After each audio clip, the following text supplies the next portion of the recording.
Hey guys, tonight we're stepping back over 6,000 years to a world without clocks, coffee, or even chairs with backs. You're a Neolithic pottery maker, and your entire life revolves around mud, smoke, and whether that pot will survive the fire this time.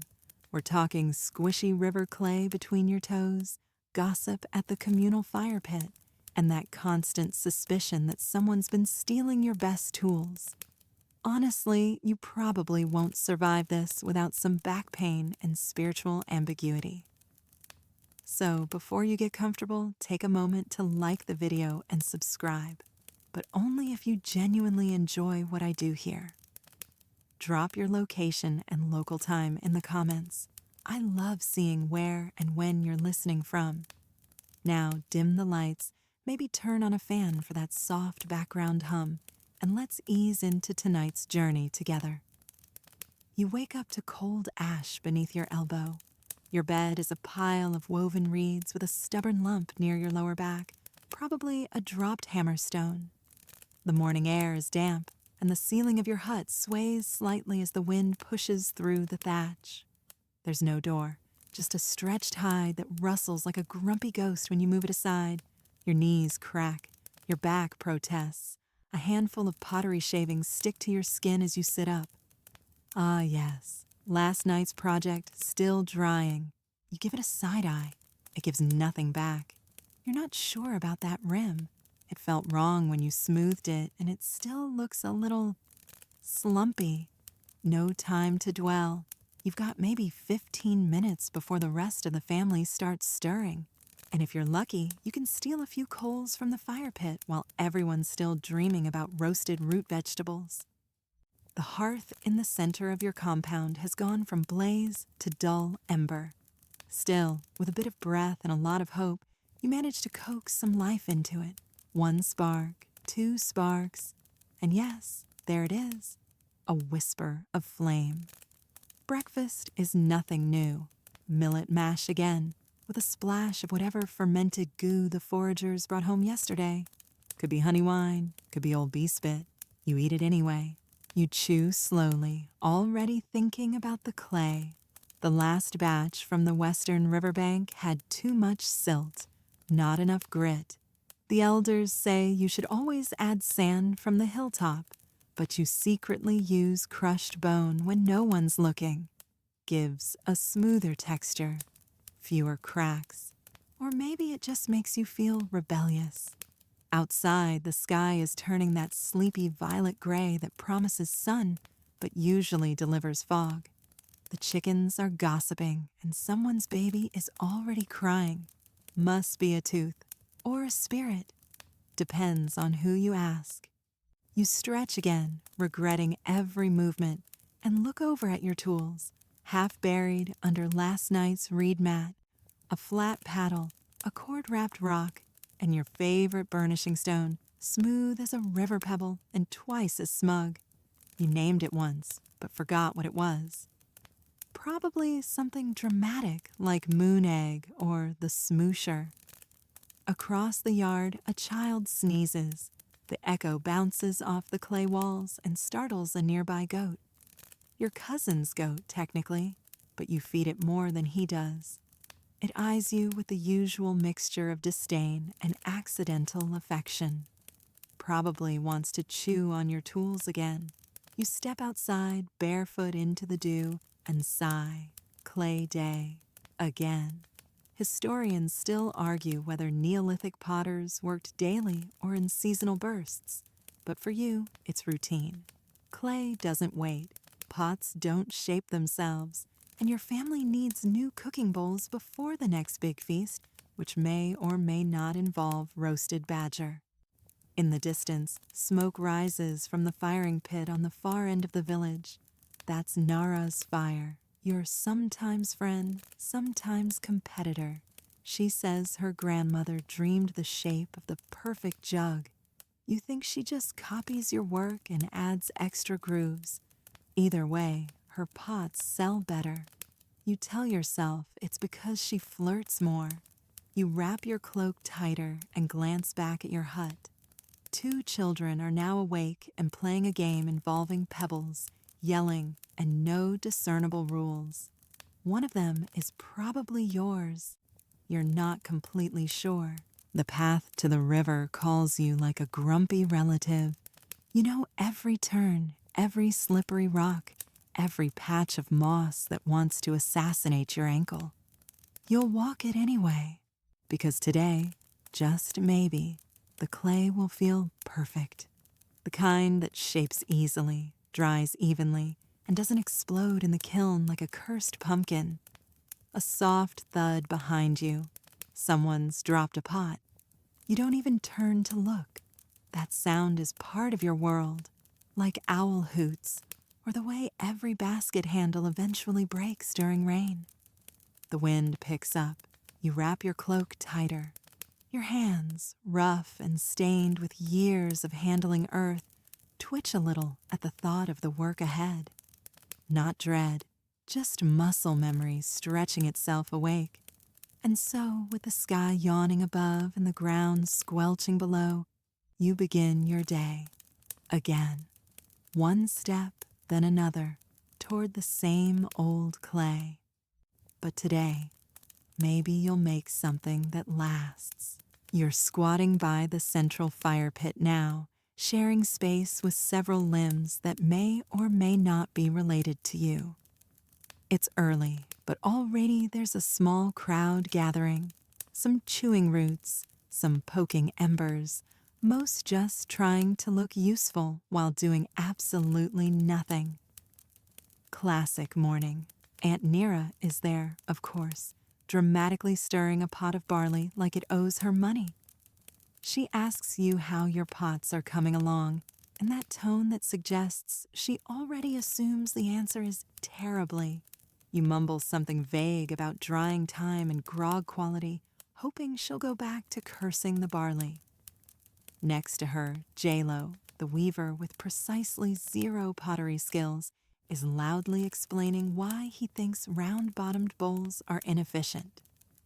They roll, he says, like no one has noticed this in 6,000 years. You nod, then casually remind him that flat-bottomed ones crack more often in the kiln. He glares. You win. The fire pit is crackling, sending up the faint scent of smoked meat from last night's leftovers. There's a distinct smell of singed fur, too, which means someone tried to roast a squirrel again. You give it a sniff. Definitely squirrel, or something that used to climb trees and regret everything. You cradle a warm stone between your palms, half listening to the buzz around you. The potter's section of the village is small, maybe 10 families, most of them extended. And even though you technically live with your parents and siblings, the lines are blurry. Cousins sleep in random huts, elders rotate like drifting smoke, and no one's exactly sure who owns the extra cooking stand near the goat pen. You finish your barley and use the corner of your cloak to wipe the grit from your teeth. Across the fire pit, old Sarek is retelling the story of how he once shaped a bowl so thin it sang when you tapped it. You've heard this story at least 20 times. Sometimes it was for a feast, sometimes a wedding.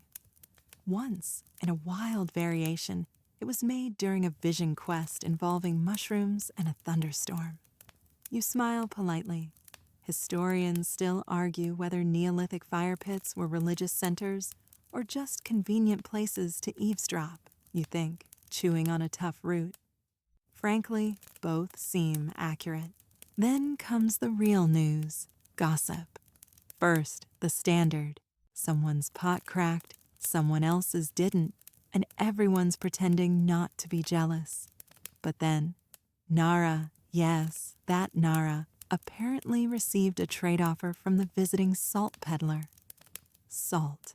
That's 2 baskets of dried fish in exchange for just one of her ridiculous tall jars with the fake bird wings. You try to hide your expression, but the scoff escapes. Saltman must be nearsighted or lonely. Next to you, your younger cousin pokes at the fire and whispers that someone saw the shaman walking out of the hills last night.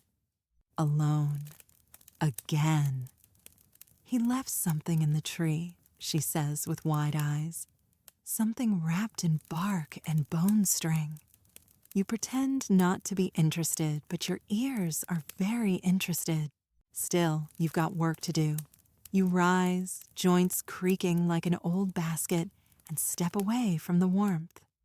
As you do, someone offers you a half-finished cup of fermented something. You take a sip, regret it immediately. Tastes like wet feet and mushrooms. You nod appreciatively because that's the polite thing to do.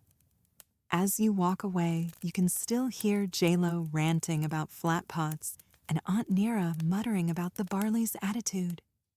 There's a kind of comfort in it all, the chaos, the familiarity, the same voices talking about the same cracks in the same pots every morning. It's like living inside a looped story, and you're one of the quieter characters who's just trying not to trip over a dog.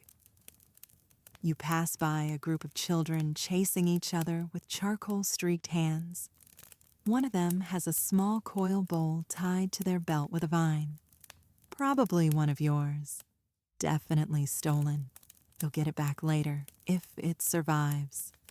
Your hands are dry and dusty from the fire pit, so you rub them against the dew-wet edge of your cloak. The morning chill lingers in your sleeves. As you head toward your work area, you glance at the low shelf where yesterday's pots are lined up. They look passable. The second one might be a little lopsided, but maybe you'll call it a ritual shape if anyone complains. You settle onto your heel stool, a rounded rock with just enough give to not ruin your tailbone, and reach for the nearest pot. You run a finger along the rim, checking for softness. It's firm, but still cool. Not ready for firing yet. Your mind wanders back to the gossip, Salt, the shaman, Nara's winged jar, and you wonder what any of it has to do with you. Maybe nothing, maybe everything, because even in a tiny village of smoke and straw, your social standing can rise or fall on something as fragile as clay. The path to the river is as familiar as the taste of ash in your morning porridge. You take it slowly, barefoot, letting the dirt press patterns into your soles. The clay walk, as everyone calls it, is an unofficial ritual, equal parts pilgrimage and punishment. It's the same winding track carved by years of feet and wagon grooves, and it smells of wet earth, goat droppings, and occasionally the sharp tang of wild garlic. You're not alone. You never are. Half a dozen others are making the same slow journey this morning. Clay baskets strapped to backs, slung from shoulders, or dragged in lopsided sledges that squeak like insulted ducks. You nod to a few of them. Others you avoid, especially Teru. Teru insists she can smell the best clay deposits, which would be impressive if her pots didn't always come out looking like melted turtles. The river, wide and slow-moving, lies ahead, still blanketed by a low mist. It gurgles softly, like it's trying to tell a secret it barely remembers. You crouch at your usual spot, downstream from the reed cutters, upstream from the pig wallowers, and begin digging. Your fingers know exactly where to press, how deep to reach, and when to pull. It's like sifting memory through your knuckles. This clay is better, cooler, smooth, a little sticky, but nothing a handful of crushed shells won't fix. You pack it into a lump the size of your forearm, then another. Soon, your basket's half full, and your back is already questioning all your life choices. Nearby, you overhear a heated debate. Teru and Nara, again. This time, it's about which riverbend yields the purest clay. Nara says it's the West Bank, where the sun hits first. Teru swears it's the North Bend, near the fallen willow. You sigh and keep digging. Everyone knows it's the Southeast Bend. That's why you never mention it. Historians still argue whether clay gathering was a communal chore or a competitive flex. Judging by the intensity of Nara's side eyes and Teru's overly dramatic sniffing, it's definitely the latter. You try to keep your own source secret, but every so often someone sees the shimmer in your pots and gets suspicious. A strange moment occurs when a flat rock, smooth and faintly carved, slides from your digging spot. You pause. You tilt it toward the light. There are markings, wavy lines, maybe a spiral. Could be decoration, could be language, or could just be a bored badger. You pocket it anyway. Later, you'll show it to the shaman. Or you won't. Depends on how much you want to hear about dream cycles and fertility moons today. As you gather more clay, your arms begin to ache. The basket digs into your shoulder like a particularly judgmental relative. You take a break under the shade of a leaning birch and watch the others. There's a rhythm to this whole scene. Dig, gossip, grunt, repeat. Someone always laughs too loud. Someone always drops a basket. Someone always claims their grandmother had the touch and could shape a pot in 2 breaths flat. Sure, and she probably flew too. You see a girl from the grain camp trying to lift a chunk of clay that's clearly too wet and too heavy. She slips. Everyone pretends not to laugh, then immediately laughs when she's out of earshot. You offer her a piece of vine to tie her load better. She thanks you with a lopsided smile and the universal gesture for, I won't tell anyone about the time you cried over a cracked cup last fall. As you trudge back, the sun peeks through the mist, scattering light like shards over the water. It's prettier than you want to admit. You walk slowly now, not because you're tired, though you are, but because you're trying not to spill your haul. Midway back to the village, you notice footprints, unfamiliar ones, cutting across the main path. Deep heel marks, wider stride. A trader? A wanderer? Maybe one of the forest folk? Probably harmless. Probably. You make a mental note to walk home with a stick tomorrow, just in case. Back in the village, you set your clay down beside your shaping hut. The damp basket leaves a dark smear across your leg as you crouch. You can already hear your name being called, probably about the drying rack. Again. You ignore it, for now. As you rinse your hands in the corner basin, you catch your reflection in the water, smudged, tired, and absolutely covered in flecks of earth. You look like you've been hugged by a swamp, and honestly, that feels about right. You sit with your legs folded to one side, hands sunk deep in the cool, fresh lump of river clay. It smells faintly metallic, cleaner than yesterday's batch. Better, but not perfect. You give it a gentle squeeze, and a small crack forms on the surface. Too dry already. You frown, wipe your hands on your thighs, and reach for the water bowl. The bowl is half full of yesterday's scum and maybe a dead gnat. You swirl it out with your fingers, then flick a few drops onto the clay, watching as they vanish with a hiss. You mix slowly, rhythmically. There's something meditative about it.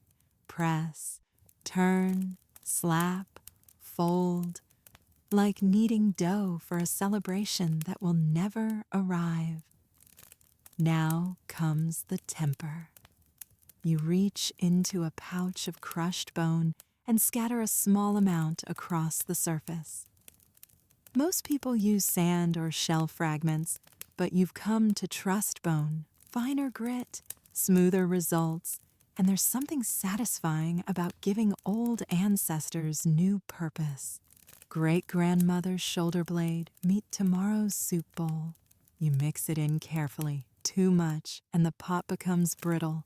Too little, and it'll crack like a lie under pressure. You've learned that the hard way. Your thoughts drift to the bowl that shattered yesterday, still sitting awkwardly near the drying rack, cracked clean through just as you were smoothing the rim.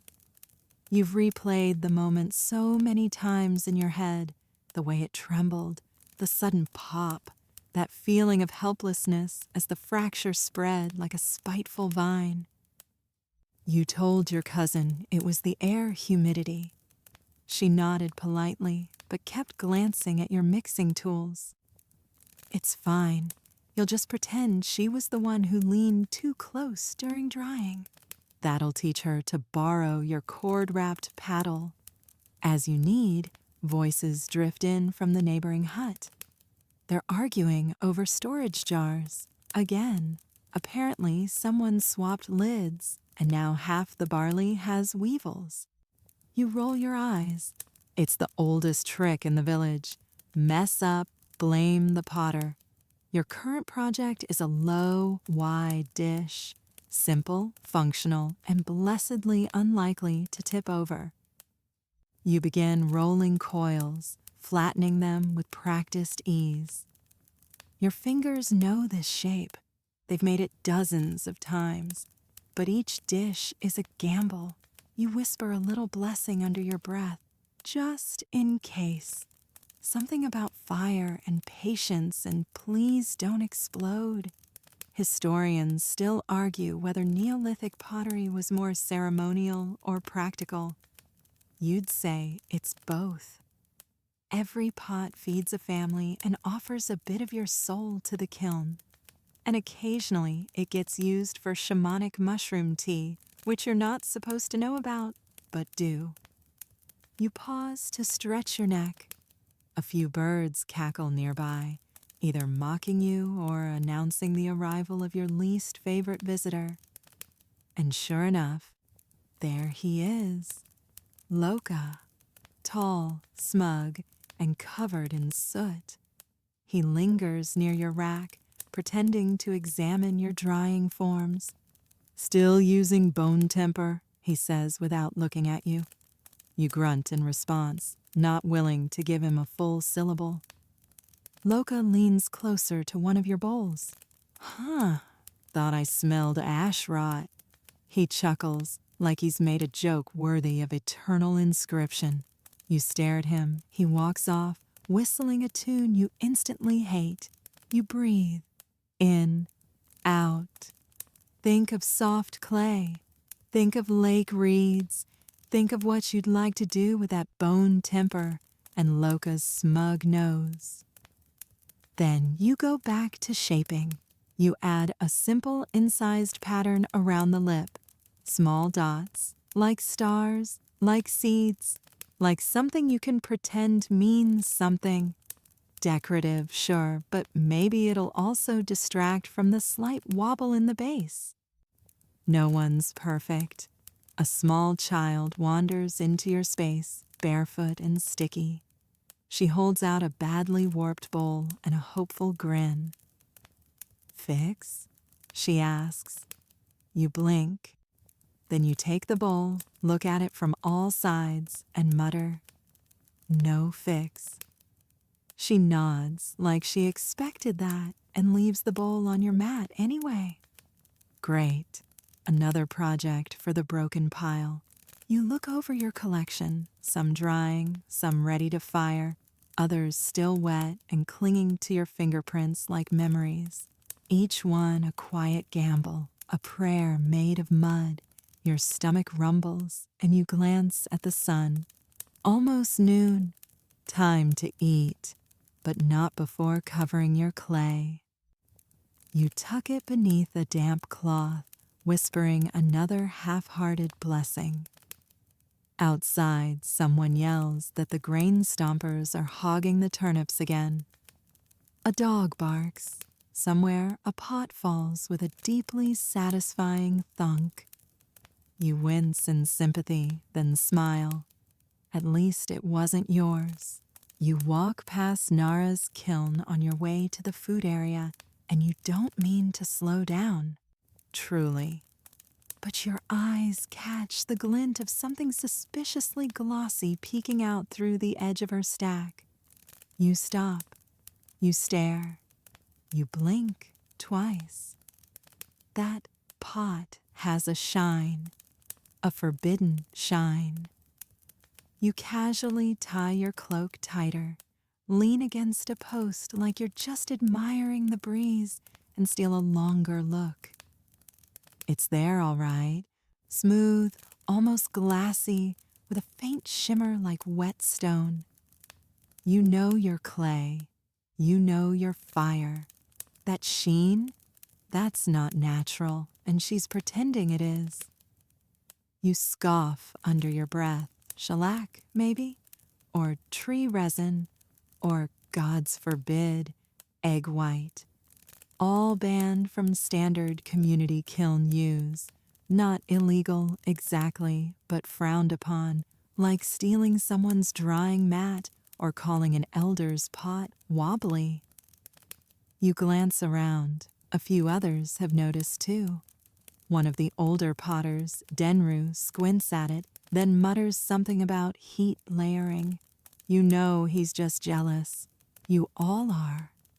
Historians still argue whether Neolithic glaze effects were deliberate or accidental, you think, as you slowly peel yourself from the post. Nara's smug luck strikes again. You walk past her kiln, careful not to look directly at her. She's hunched beside it, humming to herself, while poking at coals with a stick like she invented combustion.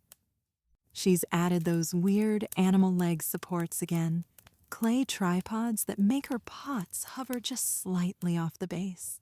She calls them spirit lifters. You call them fire hazards. Behind her, 2 apprentices try to stack smaller vessels without tipping them over. One succeeds. The other drops a miniature vase with a sound like a cracked tooth. Nara doesn't even flinch, probably because she's used to sacrificing 1 pot per batch. Appeases the kiln spirits, she says. You've tried that method. The spirits just laughed and cracked your water jug in 2. Down the path, past the thatched roof weaving zone, lies another kiln, your favorite firing spot, modest, quiet, slightly tilted to the left from that storm 2 summers ago. It's seen some things, mostly smoke, occasionally tears. You stop there for a moment, just long enough to touch the cool clay rim of the loading trough. This is where your pots feel most at home. No showy footrests, no shiny finishes, just fire and hope and a lot of squinting. You remember last autumn when your large grain urn didn't crack in the fire? First time ever, everyone clapped, even Nara, though her clapping sounded like moss being squeezed. Your stomach growls again, more insistent this time. So you make your way to the grain stomper zone, where lunch is typically served on giant flat leaves or awkward slabs of fired clay with names like Stone Leaf Model 3. The grain people, technically processors of the staple, always sit in the same spot, legs out, knees dusty, arms like tree trunks. They're very proud of their calf strength and their ability to scowl at potters. You sit with them today, mostly because someone said they had dried pear slices and you're not above flattery for fruit. They nod as you approach. One of them, a woman named Suha, slides over and offers you a chunk of flatbread. It's tough. It could be used as roofing. You smile gratefully and chew very, very slowly. "So," she says through a mouthful of something sticky, "how's the cracking?" You blink. "Minimal." "Uh-huh," she grunts. "Nara's stuff didn't crack at all last week." You fight the urge to hurl a dish. "She used weird resin again." Still didn't crack. You decide to change the subject. "Your last bread mold broke in the kiln. You press too hard on the edges." Suha raises an eyebrow. "We press hard because we do real work." "Oh," you say, gesturing to your calloused hands. "So this is all just decorative suffering?" The others laugh. One even chokes a little on a dried fig. You score a few social points. You let it sit. You eat your bread, now slightly less brick-like after soaking it in leaf-wrapped stew. One of the grain guys pulls out a chunk of sun-dried cheese and offers it around. It smells like regret and tastes worse, but it's fermented, so no one complains. You take a piece and chew thoughtfully. They're talking about the fair now, the autumn one, 2 villages east, where everyone brings their best goods and worst attitudes. Last year, someone traded an entire iron pin for a single dye-stained cloak. Madness. You traded 5 good bulls and got a goat that still hasn't learned to blink properly. You're halfway through your stew when someone asks if you'll bring your tall neck pitchers again. You freeze slightly. Those were experimental. They wobbled. One broke mid-transaction and hit a trader in the toe. He still limps. Or pretends to. "Maybe," you say. "I've got new designs." "Less wobble?" "More character." They laugh again. You're warming to them a bit. You still hate how they dunk grain mash into your best wide dishes like it's a compo. You return to your work mat, stomach heavier, spirit lighter, and hands, somehow, still gritty despite that entire bowl of leaf stew. The pots are waiting, lined up like obedient little clay children. Some are nearly ready for the drying rack. Others still need smoothing, shaping, or that final flick of flair that might catch a trader's eye at the autumn fair. You sit cross-legged and lift the amphora you started yesterday. It's tall, narrow, and slightly tipsy-looking, like it's trying to stand straight but keeps remembering its own backstory. You sigh and run a wet thumb along the rim. Maybe it's salvageable, the fair though. That thought keeps nudging you. Just 2 moon cycles away, and already the whole village is buzzing. Some dream of copper beads, others fresh obsidian blades. You just want someone, anyone, to admire your coil work without saying, interesting."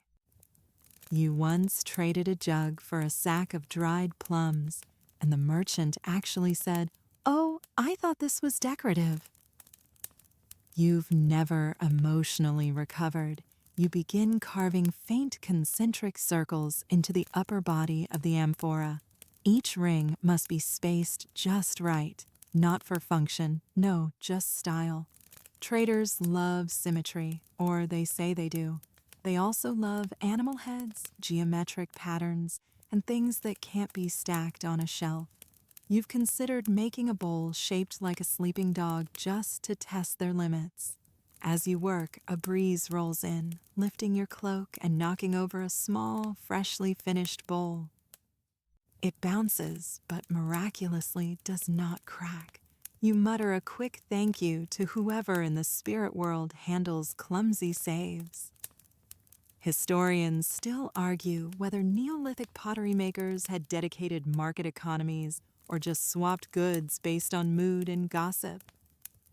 You suspect it's both, especially during the fair where trades are often sealed with handshakes, long stares, and the occasional weird dance involving antler hats. You're adding another coil when a shout echoes from across the village. It's coming from the pig pens. You pause. Another shout. Then chaos.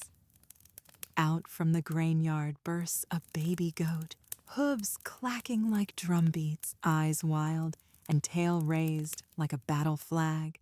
Behind it, a trail of toddlers, an elderly man holding a broom, and one truly furious dog. You blink. The goat, in all its four-legged arrogance, runs straight through your drying rack. There's a moment, one pure, suspended moment, the sound of splintering reeds, a puff of dust, a crash, a long, echoing clink. You stand, you look, you breathe, you look again. 4 of your newly finished bowls are now resting in what can only be described as a clay graveyard. One is cleanly broken in half. One appears to have fused with a sandal. The others, unrecognizable. The goat bleats victoriously and disappears behind the shaman's hut. Someone is still yelling. Someone else is laughing. Children are clapping. You're not clapping. Your lips move, but nothing comes out. Emotionally, you're curled into a fetal position. Physically, you're just standing in stunned silence with your hands still coated in wet slip. Someone approaches. It's your cousin Riva, laughing so hard she's wheezing. Did you see it jump? Like a spirit, right through your rack. You do not respond. She wipes a tear from her eye. Wow, that's gods. That's unlucky, but funny. Still nothing. Come on, she grins. They were just practice pots, right? They were not practice pots. You inhale. It broke the Moonwell bowl. Her smile falters. That one was for the autumn fair, the one you etched with 26 tiny sun spirals around the lip. The one with the double coil base you tried 6 times to perfect. She coughs awkwardly. Well, maybe the spirits didn't like it. You stare. I mean, she adds, backing away, maybe this is an opportunity? You nod slowly, deliberately, then turn and walk away. She gets the hint. You find a spot under the cedar tree and sit down. You need a moment, maybe 2. A pine cone rolls into your leg.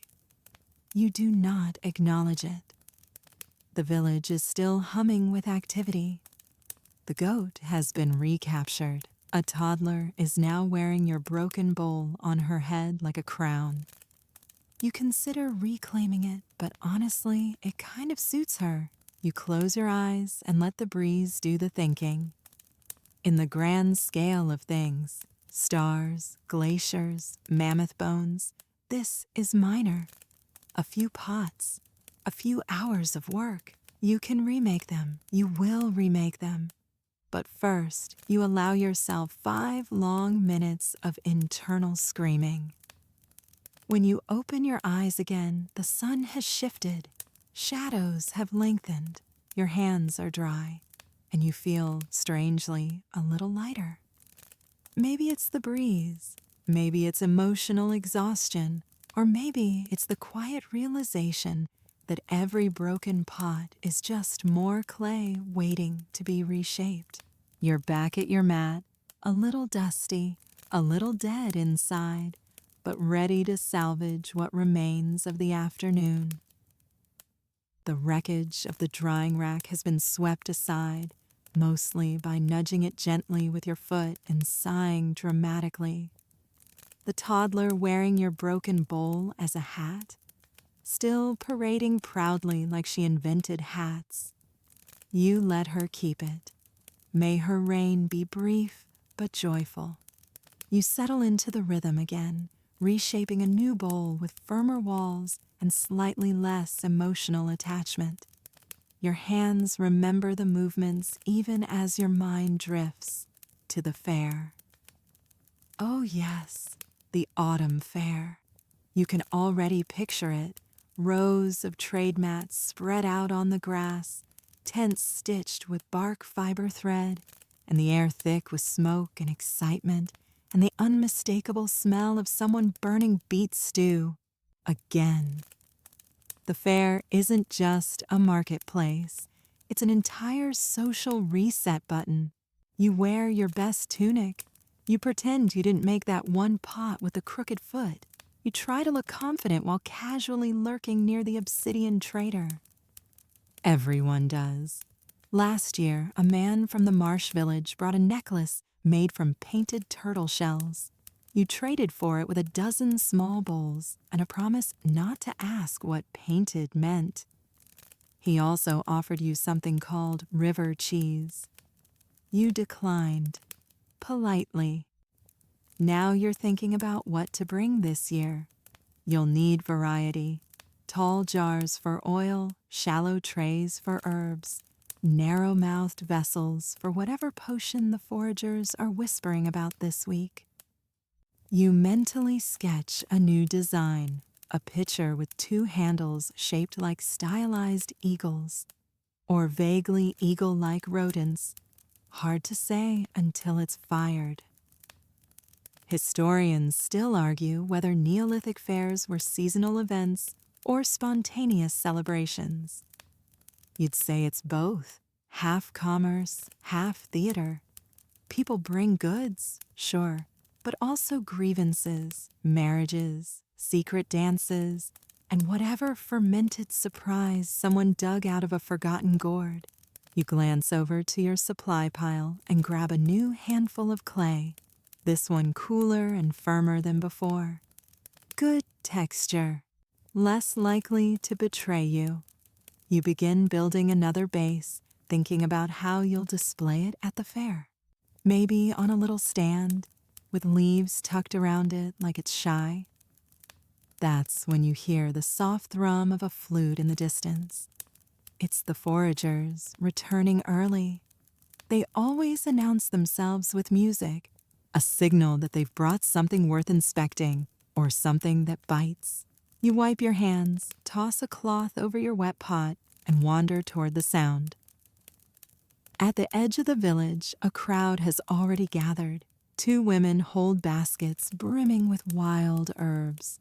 One man carries a net that smells strongly of river, and then you see it, a stack of dried figs wrapped in bark.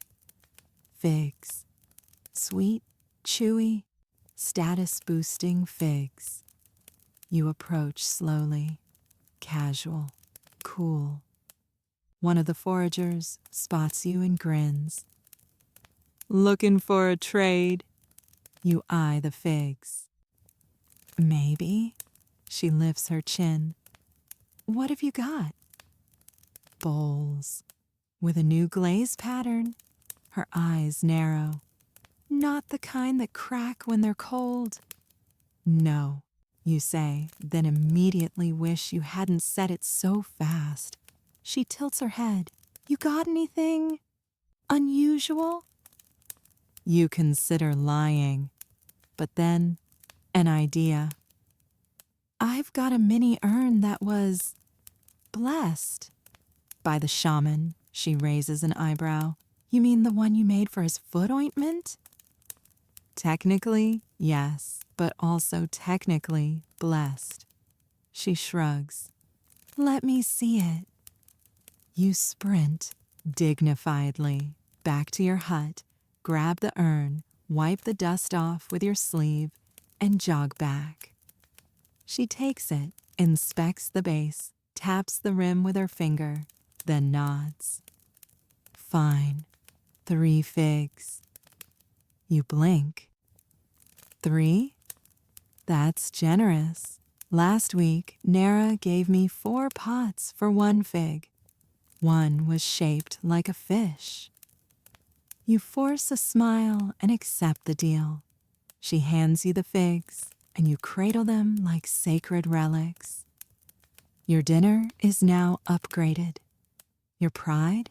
Slightly bruised, but your fair day dreams? Still alive. You walk back slowly, savoring the weight of the figs in your palm. Back at your station, you sit beside your pots and take the smallest bite of one. Sweet, soft, just the right amount of smugness. You lean back, eyes half closed, and imagine it again. The fair. People admiring your work, asking if you use special firewood or magical dust or whispered blessings. You telling them casually that it's just skill and patience and maybe a little bone temper. And when they offer you obsidian blades or smoked eel or even that copper bracelet from the mountain traders, you'll nod, think very hard, and then say, throw in a fig, and you've got a deal. You're smoothing the edge of a new storage jar when it happens. The sound. At first, it's just the rustle of reeds, the shuffle of small hooves. Then, the unmistakable clatter of chaos. You barely have time to turn before it hits. The neighbor's baby goat, return from whatever realm of mischief it previously vanished into, sprints straight toward your workspace like it's chasing a prophecy or a beetle. Or nothing at all. Goats are like that. Its eyes are wide, its legs too fast, its logic non-existent. You yell something ancestral and undignified, but it's already too late.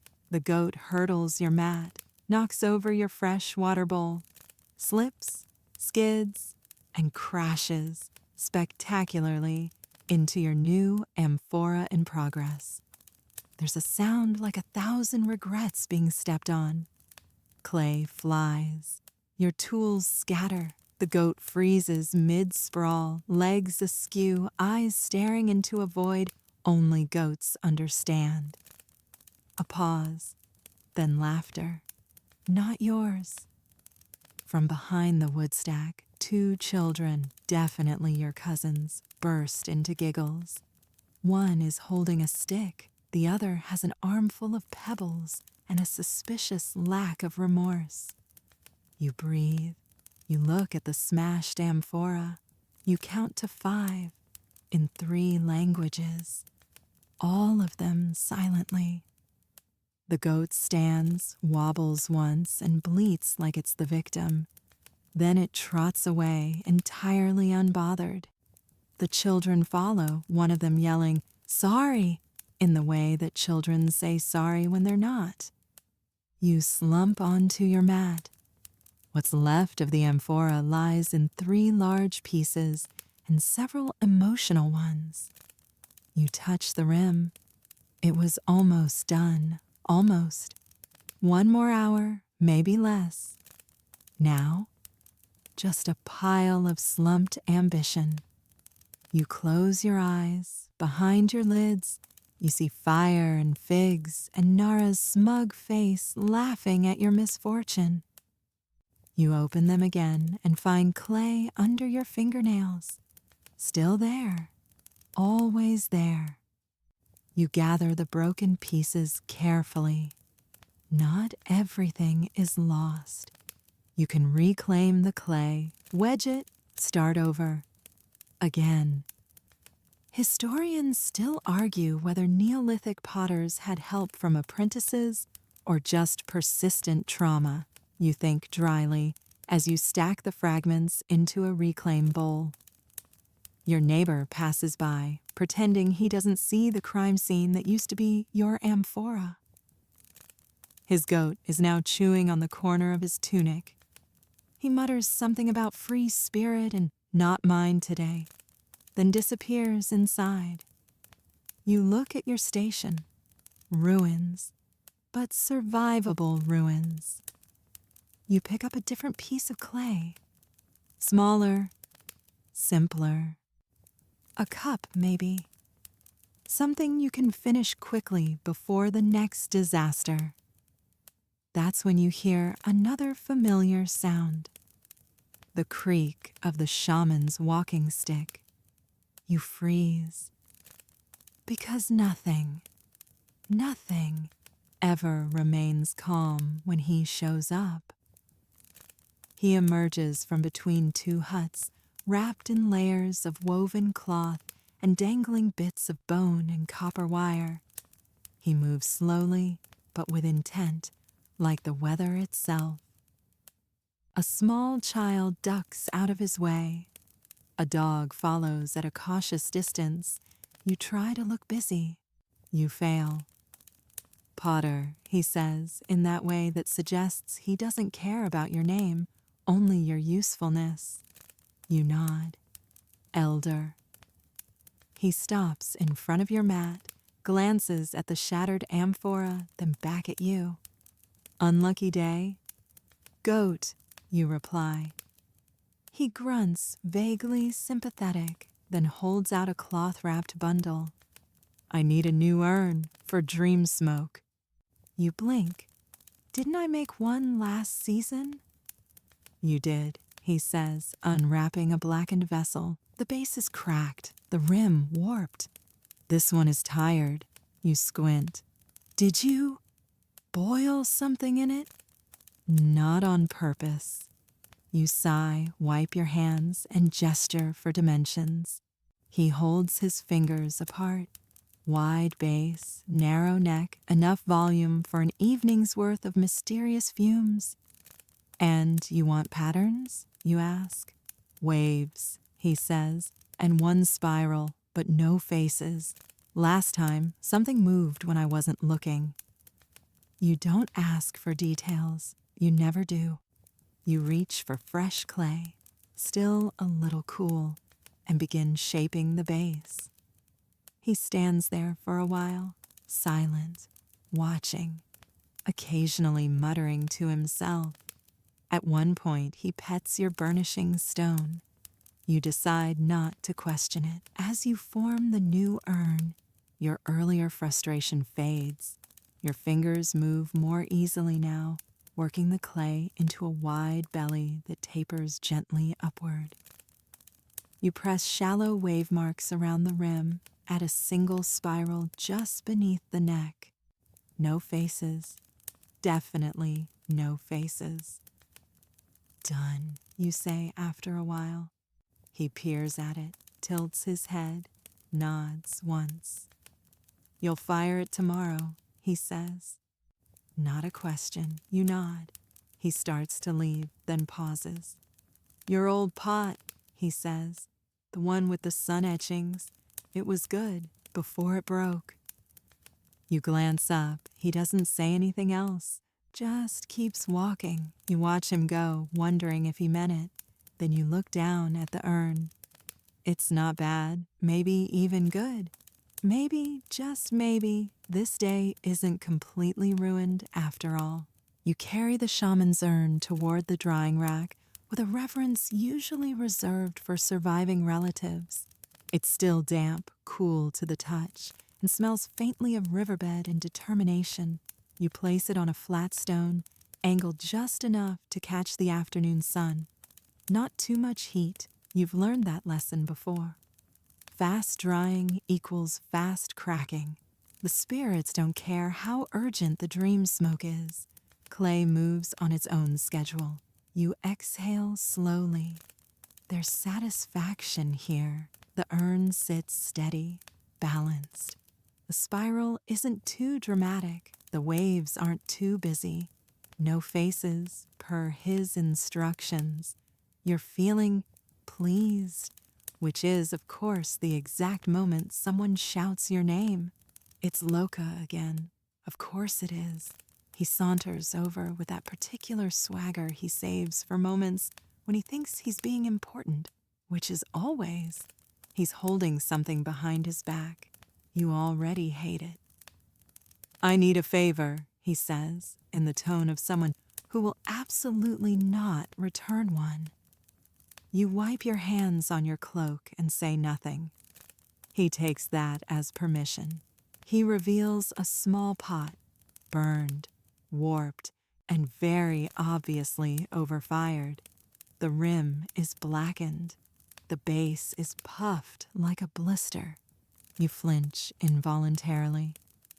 I need one like this, he says. You blink.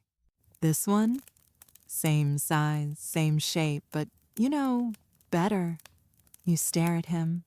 Why? Shaman needs it, he says casually. Says this was supposed to be a soul vessel. Your eye twitches. So why didn't he ask me? Loka shrugs. Said I offered first, but I overcooked it. You examine the pot more closely. The grooves are uneven. The temper is too coarse. You're not even sure he used real clay.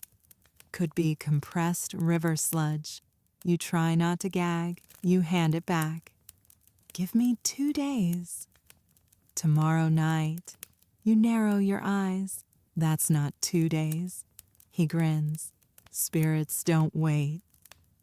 You watch him walk off, muttering something about airflow rituals and pine resin stabilizers.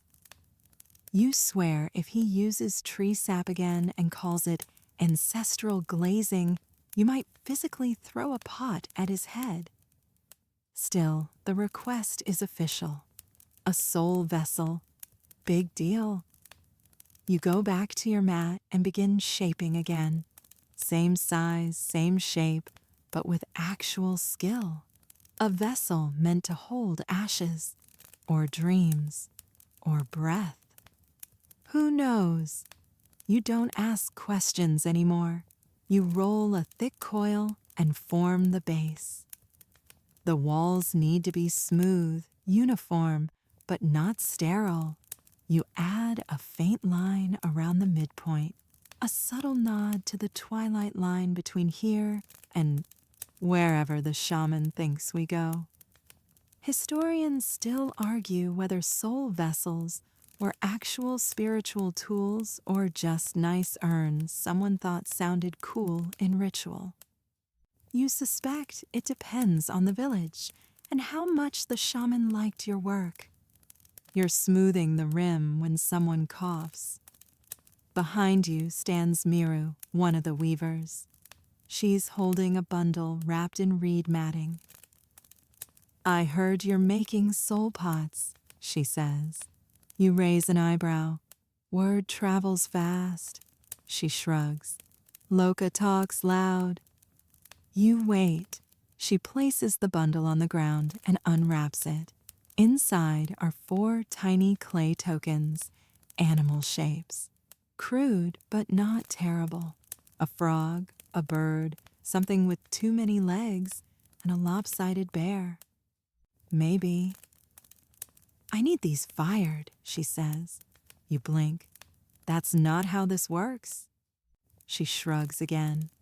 Shaman says they're charms. They need to go inside the urn.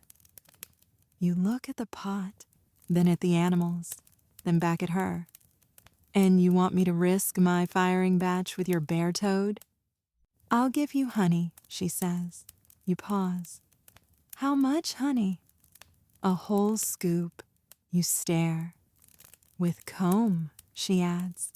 You sigh. Fine. You place the tokens inside a cloth pouch and tuck them beside your tools. You'll figure out how to fire them low and slow, keep them from cracking while the soul pot sets. Or maybe you won't, but for honey, you're willing to try. As the sun begins to set, you stand and stretch. Your spine cracks like a drying reed. Around you, the village shifts into evening. Chickens roost, smoke curls from cook fires. Children run with smudged hands and half-chewed roots. You glance at your rack, the urn for the shaman, the soul vessel for the not-soulful Loka, the tokens from the honey-wielding weaver. It's a strange day, a full one. You wander to the fire circle for the evening kiln lighting. Everyone gathers there eventually, with pots in hand or gossip on tongue or both. The potters sit in their usual circle, tools beside them, bowls in laps, everyone watching the flames catch like it's a sermon. Someone sings softly, another person drums on an upside-down jar. There's talk of temperature zones and airflow again. Someone always brings it up. It always leads to an argument. Tonight is no exception. You're seated on a worn mat near the communal kiln, pot in your lap, pretending not to listen as the air gets thick with tension and smoke. It always starts the same way. Someone clears their throat. Someone else adjusts a pile of sticks too loudly, and then Loka opens his mouth. "I'm telling you," he says, loud enough to reach the gods. "If you invert the bowl during firing, the airflow makes the inner walls stronger." You don't look up. You just exhale through your nose, slowly, quietly, dangerously. "That's not how airflow works," Denru mutters from across the circle. He's been making pots since before most of the village had names. His beard alone has its own birth legend. Loka grins. "It worked last time. Your bowl exploded." "Controlled explosion," Loka insists. "Cleansing energy." You glance at the shaman, seated just outside the ring, sipping something smoky from a chipped cup. He says nothing, probably because he's waiting to see who survives. You set your soul vessel beside the kiln's edge, nestled on a flat slab of fire-hardened stone. Not inverted, not balanced on magical twigs, just placed carefully like a sane person would. Across the circle, Nara adds her pot, some new shape with 3 handles and holes punched in the sides. "For ventilation," she claims. You suspect it's just because she likes making things weird. She catches you looking and gives you a tiny nod, the kind that says, "Your pot better not crack near mine." Someone coughs. Someone else sneezes. A kid behind you drops a tool and pretends it wasn't theirs. You all wait. The fire crackles louder now, licking the sides of the lower kiln walls. Smoke swirls upward like a lazy snake. You can feel the temperature shifting. The clay senses it too, changing colors slowly, darkening with every breath of heat.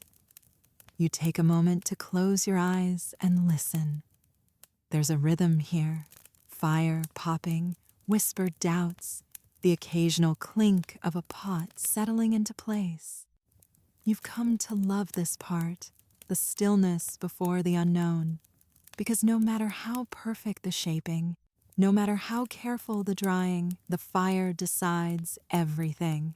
It's the final judge, and it's moody. Historians still argue whether Neolithic kilns reached consistent temperatures, you think as you shuffle closer to your drying rack, or if we all just guessed and got lucky. Loka starts mumbling a firing chant. You try not to roll your eyes. Something about wind spirits and hot breath. It might be nonsense, or it might be why his stuff keeps exploding. Beside you, a girl named Feiji sets down a small cup. She's new, quiet, always watching. You nod to her, she nods back. No words exchanged, but there's a kind of understanding. You're both just trying not to lose a week's work to a moody flame. Then someone, probably J-Lo, asks the question no one ever wants to hear during a firing. What if it rains? The entire circle goes still. You glance at the sky. It's clear, for now. A few clouds drifting lazily toward the mountains. But clouds are like goats. They change direction for no reason. We've got the cover cloths, someone says. Unless they're still damp from last time, someone else adds. You check your own cover, rolled tight, dry, tucked beside the firewood. Ready. You whisper a thank you to yourself from yesterday. Good job, yesterday you. As the fire builds, the arguments fade. Everyone's focused now, watching, adjusting, hoping. You see Nara mouth something toward her pot. A blessing, a warning. Hard to say, you do the same, just in case. The soul vessel for Loka is sitting squarely near the central heat cone. If it survives, it'll be strong, dense, dark, a good fire. If it fails, well, you'll pretend you never made it. The kiln breathes now, the flame dances with purpose. The group falls into a strange silence, broken only by occasional murmurs and the shifting of coals. You settle into a squat and watch the glow. It reflects on faces like ancient masks, lit from below, shaped by flicker. You're all storytellers now, of flame, of earth, of quiet desperation. The pots begin to sing.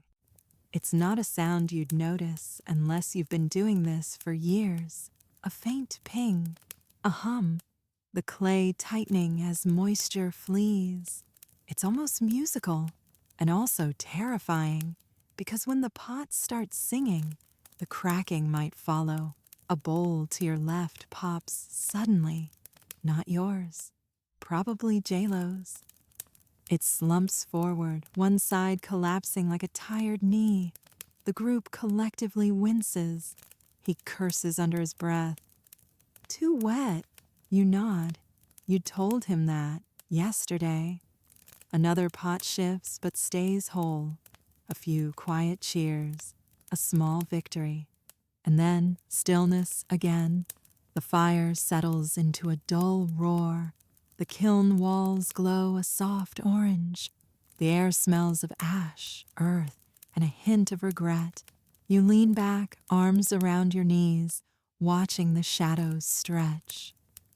Eventually, someone passes a bowl of roasted barley and dried berries.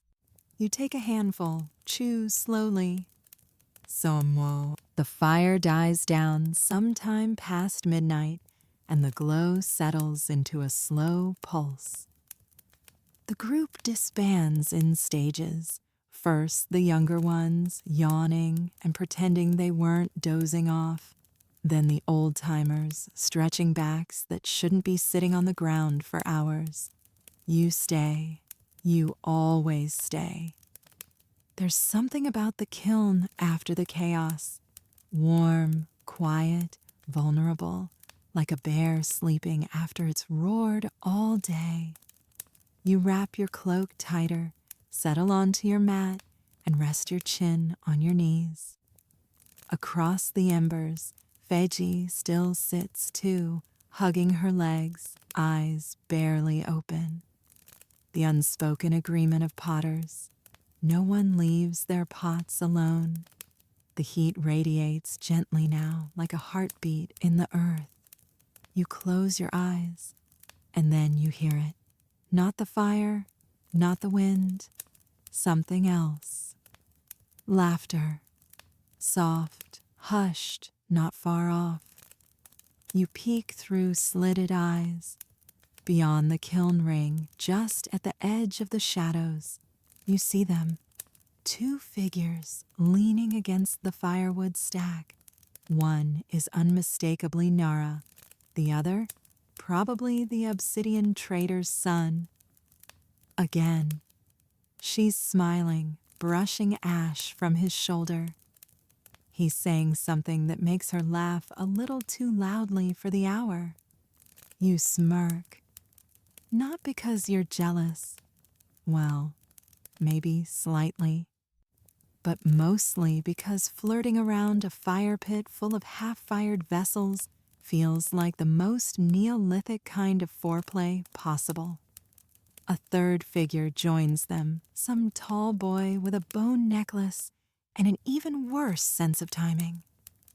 You look away. The flirtations continue, full of glances, whispers, and exaggerated compliments about grog mixture and symmetry. You've heard worse. Historians still argue whether romantic pairings influenced Neolithic trade. You muse quietly. But I'd bet a full jar of honey that half the good deals at the fair happen because someone likes someone's eyebrows. Feiji glances at you and raises an eyebrow herself.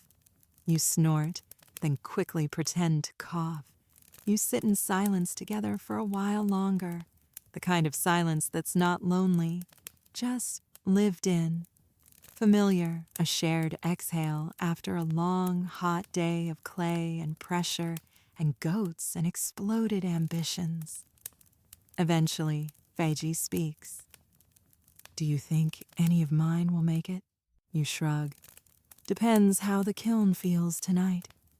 She nods like that's an actual answer, which it kind of is. Then she asks, do you think people will remember our pots? You blink. Like, in the future. She nods again. In moons. Years. More. You think about that. About the ones that break before they even cool. The ones that are bartered away, used to store beans, then tossed into a pit when they crack in two. You think about the bowls buried with bodies.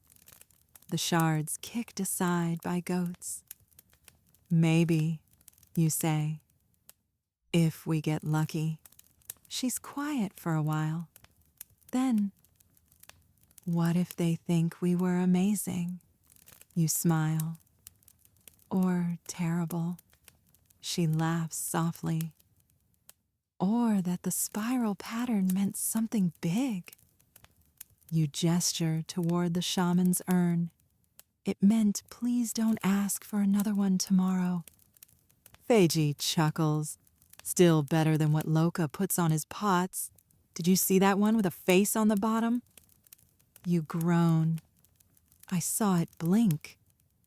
Laughter now, easier. The kind that doesn't need to be loud to feel real.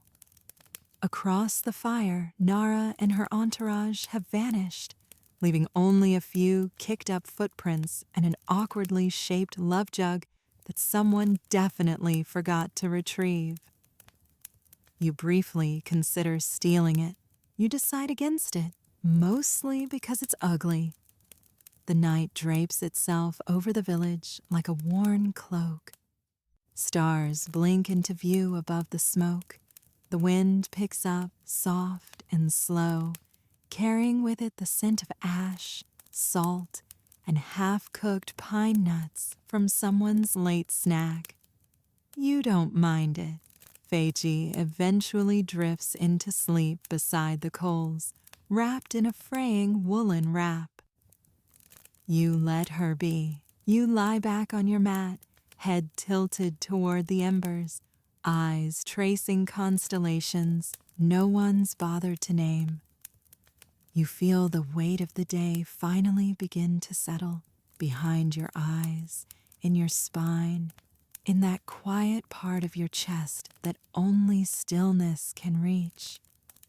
You think of the fair again, of someone picking up your pot, turning it in their hands, admiring the coil work, and not asking, does this leak? You think of someone far away, moons from now, finding your bowl in the ground and wondering who made it, what they were like, what they dreamed of. You smile faintly. You dreamed of figs. The fire dies down sometime past midnight, and the glow settles into a slow pulse.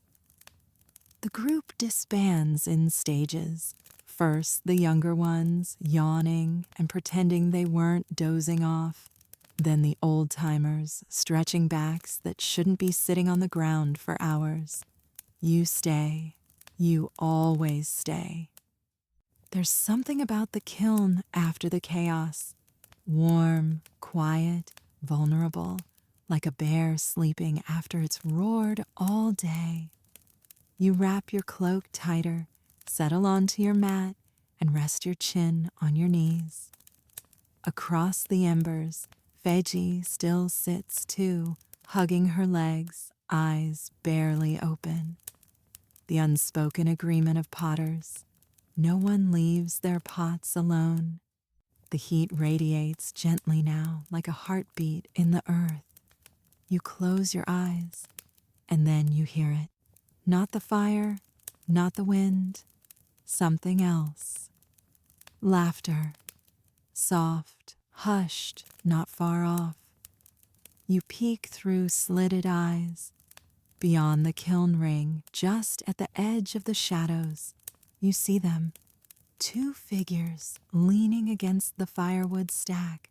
One is unmistakably Nara, the other, probably the obsidian trader's son.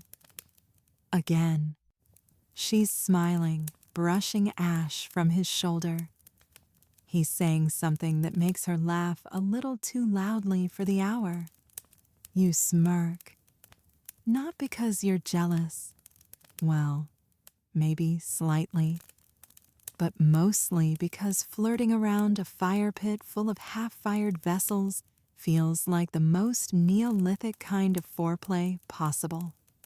A third figure joins them, some tall boy with a bone necklace and an even worse sense of timing.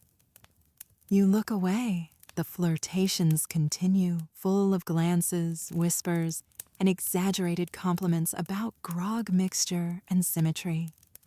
You've heard worse. Historians still argue whether romantic pairings influenced Neolithic trade. You muse quietly. But I'd bet a full jar of honey that half the good deals at the fair happen because someone likes someone's eyebrows. Feiji glances at you and raises an eyebrow herself. You snort, then quickly pretend to cough. You sit in silence together for a while longer, the kind of silence that's not lonely, just lived in. Familiar, a shared exhale after a long, hot day of clay and pressure and goats and exploded ambitions. Eventually, Feiji speaks. Do you think any of mine will make it? You shrug. Depends how the kiln feels tonight. She nods like that's an actual answer, which it kind of is. Then she asks, do you think people will remember our pots? You blink. Like, in the future. She nods again. In moons. Years. More. You think about that. About the ones that break before they even cool. The ones that are bartered away, used to store beans, then tossed into a pit when they crack in two. You think about the bowls buried with bodies. The shards kicked aside by goats. Maybe, you say. If we get lucky. She's quiet for a while. Then, what if they think we were amazing? You smile. Or terrible. She laughs softly. Or that the spiral pattern meant something big. You gesture toward the shaman's urn. It meant please don't ask for another one tomorrow. Feiji chuckles. Still better than what Loka puts on his pots. Did you see that one with a face on the bottom? You groan. I saw it blink. Laughter now, easier. The kind that doesn't need to be loud to feel real. Across the fire, Nara and her entourage have vanished, leaving only a few kicked-up footprints and an awkwardly shaped love jug that someone definitely forgot to retrieve. You briefly consider stealing it. You decide against it, mostly because it's ugly. The night drapes itself over the village like a worn cloak. Stars blink into view above the smoke. The wind picks up, soft and slow, carrying with it the scent of ash, salt, and half-cooked pine nuts from someone's late snack. You don't mind it. Feichi eventually drifts into sleep beside the coals, wrapped in a fraying woolen wrap. You let her be. You lie back on your mat, head tilted toward the embers, eyes tracing constellations no one's bothered to name. You feel the weight of the day finally begin to settle behind your eyes, in your spine, in that quiet part of your chest that only stillness can reach. You think of the fair again, of someone picking up your pot, turning it in their hands, admiring the coil work, and not asking, "Does this leak?" You think of someone far away, moons from now, finding your bowl in the ground and wondering who made it, what they were like, what they dreamed of. You smile faintly. You dreamed of figs. You lie awake under your reed roof, staring at the uneven thatch above you, trying not to think too hard about the beetle that might or might not have crawled into your sleeve. The fire's long out. The stars are blinking lazily through the smoke holes. And your thoughts? They're still spinning like a poorly centered pot. Am I really a potter? The question bubbles up now and then, usually on nights like this, when your hands ache and your back is already preparing a formal complaint. You've made dozens of vessels, some cracked, some didn't. A few were beautiful. At least one made a child cry. But what does it all mean? You sit up, pulling your cloak tighter. By the standards of the village, you're a decent potter. Not a legend like Dinru, not flashy like Nara, and definitely not a disaster like Loka. You're reliable. Your pots hold water. Your cups don't leak. Your rims are mostly even. You even figured out how to coil without leaving that telltale spiral ridge at the base. But lately, something's gnawing at you. You've seen the way people gather around the hunters when they return with a deer. Or how the weavers get praised for cloaks dyed with rare bark. You, meanwhile, hold up a perfectly good grain jar and get a polite, It's not jealousy. Okay, it's a little jealousy. You think back to the last fair, how the leather workers from the lake village were practically mobbed. Everyone wanted their stuff. People traded food, beads, tools just for a new water skin or a dyed sling. You offered a stack of perfectly symmetrical cups and got one wilted pear and a maybe next time. Historians still argue whether Neolithic artisans had prestige hierarchies, you muse. But you don't need scholars to tell you how status works when the shaman only praises your work if it holds hot ash without exploding. You stare at your hands again. These hands have shaped everything you own. Your bowls, your food jars, your cousin's wedding vase, even the weird hollow whistle toy that no one asked for and that somehow became a toddler's favorite possession. You've made tools, storage, function. But is that all? You crawl out of your hut. The night is quiet, except for the snuffling of pigs and the occasional hoot of something that might be a very disappointed owl. The air is cool, damp with river scent and old ashes. You walk toward the edge of the village, past the drying racks, past the weaver's hut with their dyed threads hanging like ghost tongues. You pass Nara's kiln, still faintly warm, and resist the urge to inspect her newest batch. It's not jealousy. You just want to make sure she hasn't borrowed your base ring designs again. You stop near the shaman's hut, not too close, just near enough to see the flicker of his tiny fire and the outline of that strange bundle still tied with bone string. You wonder, if you were a hunter, would you be out in the woods right now, tracking stars and beasts? If you were a weaver, would you be braiding bark into art by moonlight? But you're not. You're a potter. You sigh, you head back towards your hut, only to be intercepted by a sleepy voice. Why are you out? It's Feiji, hair a wild halo, standing in the shadows near her doorway, wrapped in a moth-chewed blanket. Couldn't sleep, you mutter. She nods like that's the most reasonable answer in the world. You think this is all we do? You ask before you can stop yourself. Shape mud and hope it doesn't fall apart? She shrugs. We give shape to silence. You blink. That sounds like something the shaman would say after chewing the wrong mushroom. She smiles. Maybe, or maybe it's just true. You sit down beside her. The ground is damp, but you don't care. Neither does she. I made a cup last week, she says softly. Not for trade, not for food, just because I wanted to see if I could make the sides ripple. You glance at her. Did it work? She nods. It's ugly, but it sings when the wind hits it. You're quiet. Maybe it's not about admiration.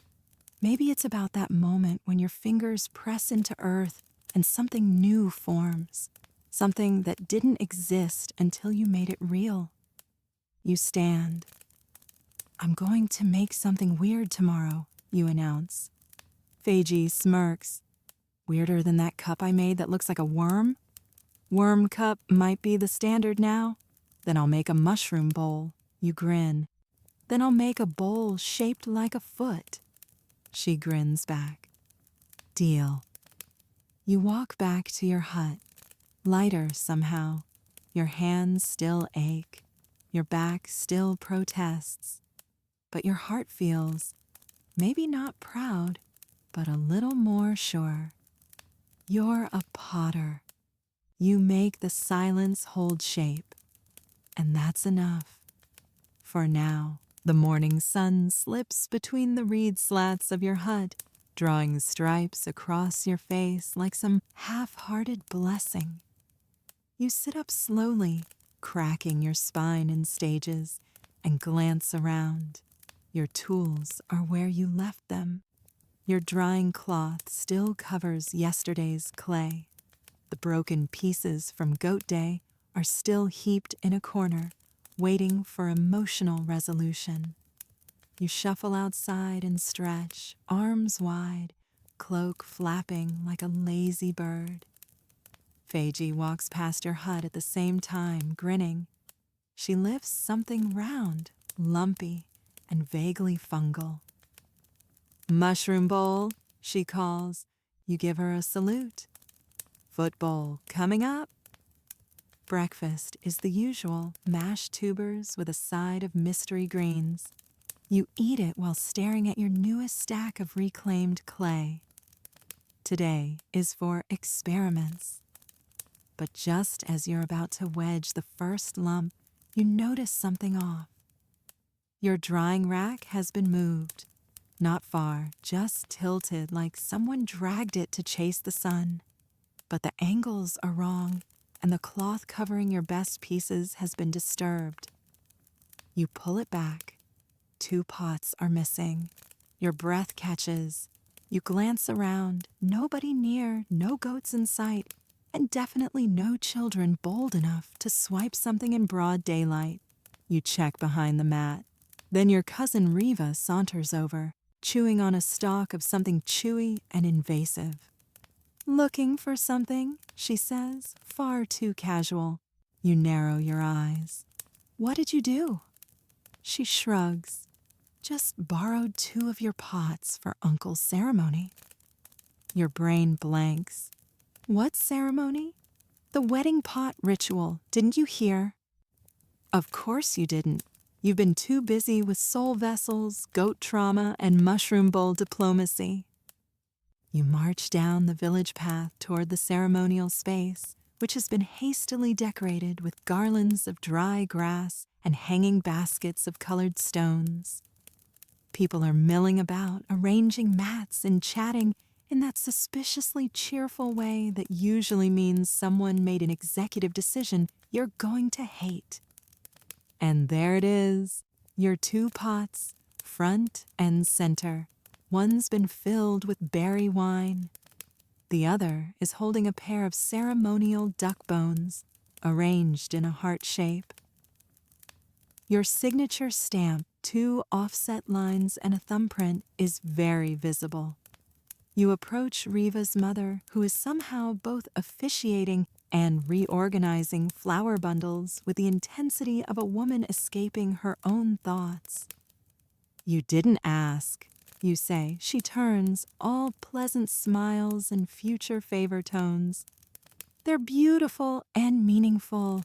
We needed something stable." You open your mouth to protest, but another villager cuts in. "Didn't your uncle's last wedding pot explode before the vows?" You wince. "Right, that one.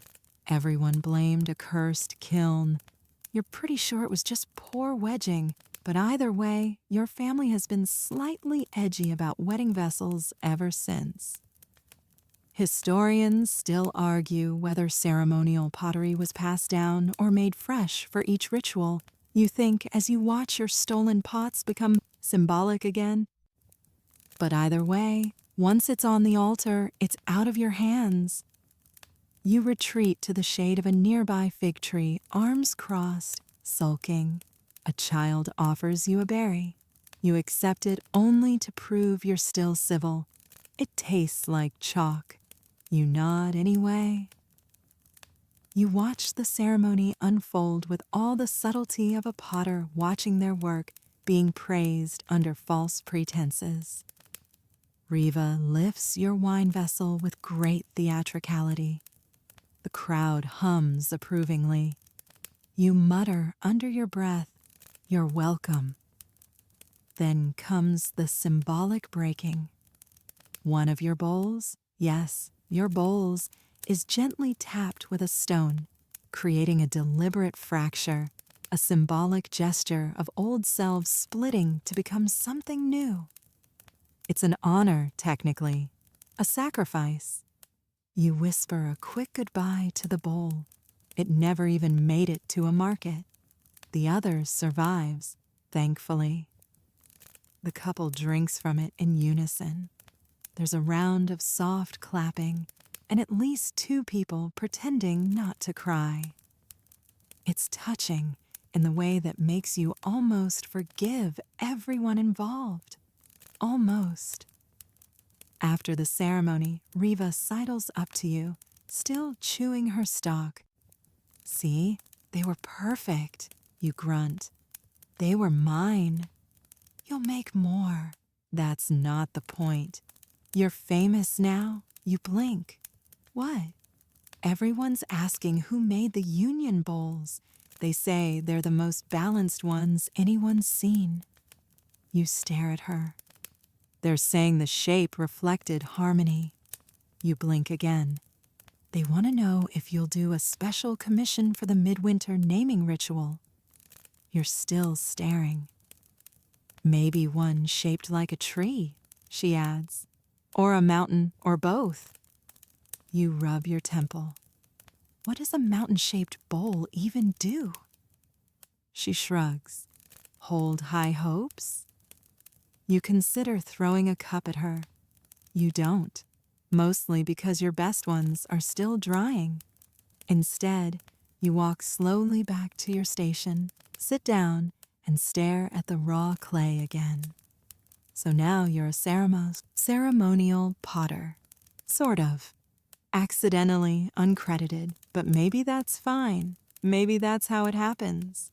You just make things. They end up where they need to, and then someone drinks duckbone wine out of them while reciting wedding poems. You begin shaping a new form, something tall, something with a ripple around the rim, something weird, and maybe, just maybe, something worth stealing again. You wake to the smell of smoke and the low murmur of village voices. Not fear, not celebration, just the usual background hum of morning after. Something has been burned, intentionally, from the scent.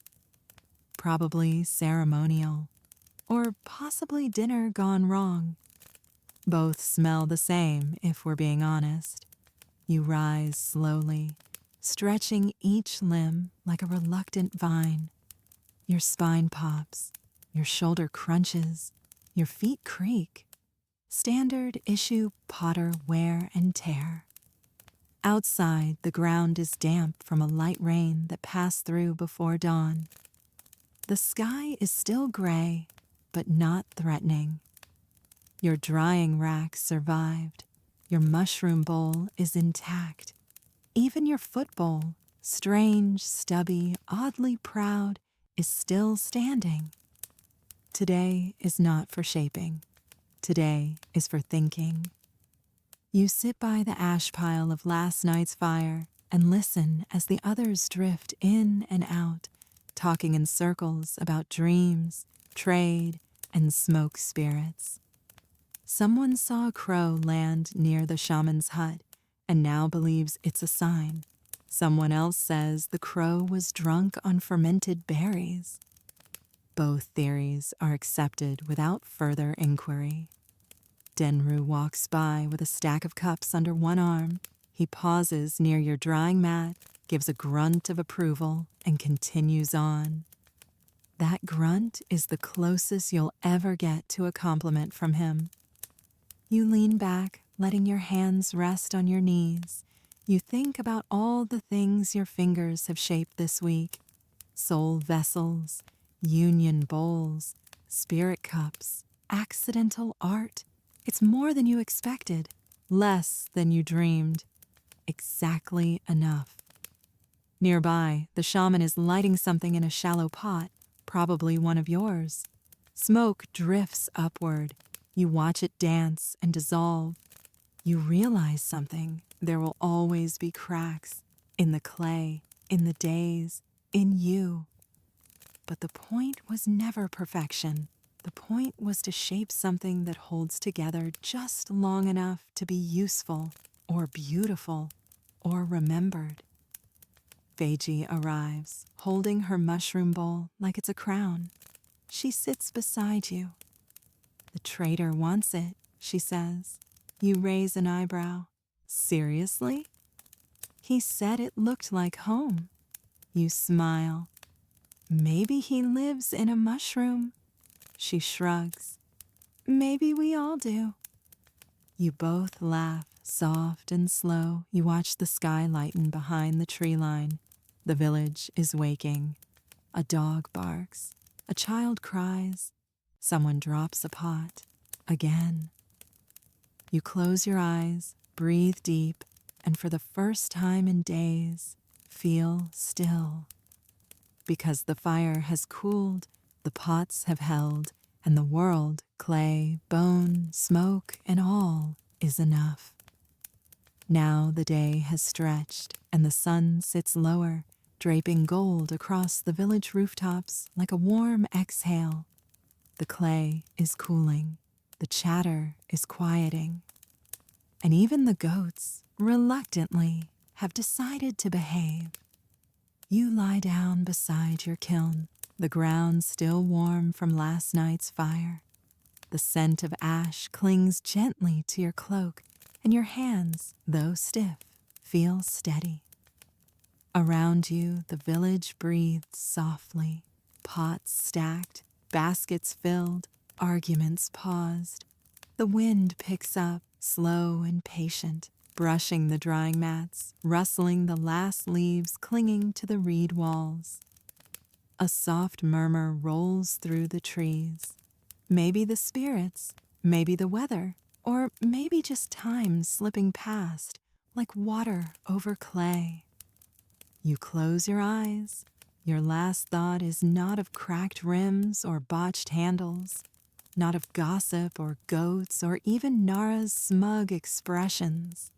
It's of the moment your hands press into cool earth and shape something that didn't exist before, something simple, something human, the kind of work that whispers, "I was here," and with that, the pots are still, the fire is out, the dreams are soft. Sleep now, let the kiln cool, let your hands rest, let the earth remember.